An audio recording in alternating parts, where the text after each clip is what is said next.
அனைவருக்கும் வணக்கம். இன்னைக்கு நம்ம பார்க்க போகிற டாபிக் பார்த்தீங்கன்னா சிபிஎஸ்இ கிளாஸ் 12 மேக்ரோ எக்கனாமிக்ஸில் பேங்கிங் டாப்பிக்கில் ஒரு நியூமரிக்கல் ப்ராப்ளம் பார்க்க போகிறோம். இங்கே பாருங்கள், suppose in an economy cash reserve ratio is equal to 20% கொடுத்துருக்காங்க அண்ட் இனிஷியல் டெபாசிட் 5,000 crore கொடுத்துருக்காங்க.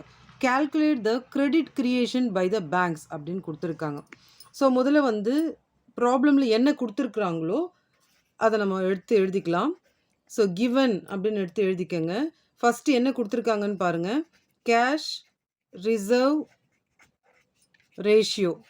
ஸோ கேஷ் ரிசர்வ் ரேஷியோ வந்து நம்ம சிஆர்ஆர் அப்படின்னு நம்ம சொல்லுவோம். அது எவ்வளோ கொடுத்துருக்காங்க பார்த்தீங்கன்னா 20% வந்து நமக்கு கொடுத்துருக்காங்க.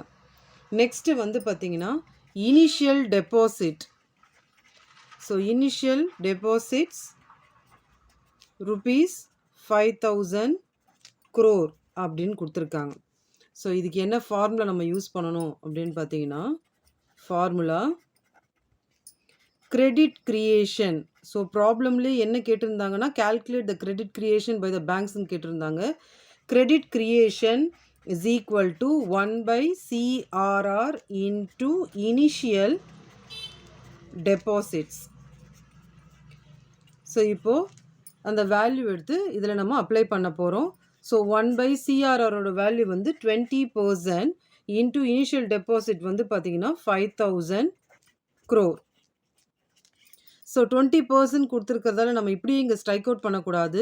அந்த 20%-ஐ 20/100 நம்ம கொடுத்துக்கணும். ஸோ நிறைய ஸ்டூடெண்ட்ஸ் வந்து மிஸ்டேக் பண்ணுறது இதில் தான் 5,000 crore. ஸோ இந்த மாதிரி நம்ம கொண்டு வரணும்.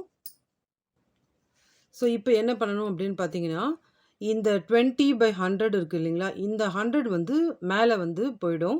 ஸோ அந்த 100 வந்து மேலே போயிடும். கீழே வந்து பார்த்திங்கன்னா 20 இன்ட்டு ₹5,000 crore.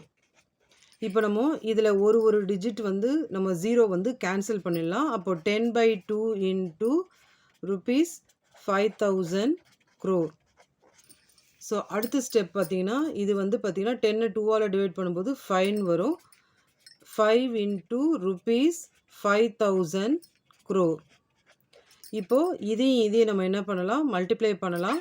மல்டிப்ளை பண்ணும்போது நமக்கு ₹25,000 crore அப்படின்னு நமக்கு ஆன்சர் கிடைக்கும். ஸோ இதை எடுத்து நம்ம ஃபைனலாக என்ன எழுதணும் அப்படின்னு பார்த்தீங்கன்னா, credit creation by the bank அப்படின்னு சொல்லிட்டு ஃபைனலாக இந்த ஆன்சரை நம்ம முடிக்கிறோம். இந்த வீடியோ உங்களுக்கு புரிஞ்சிருக்கும் நான் நம்புகிறேன். தேங்க்ஸ் ஃபார் வாட்சிங் திஸ் வீடியோ.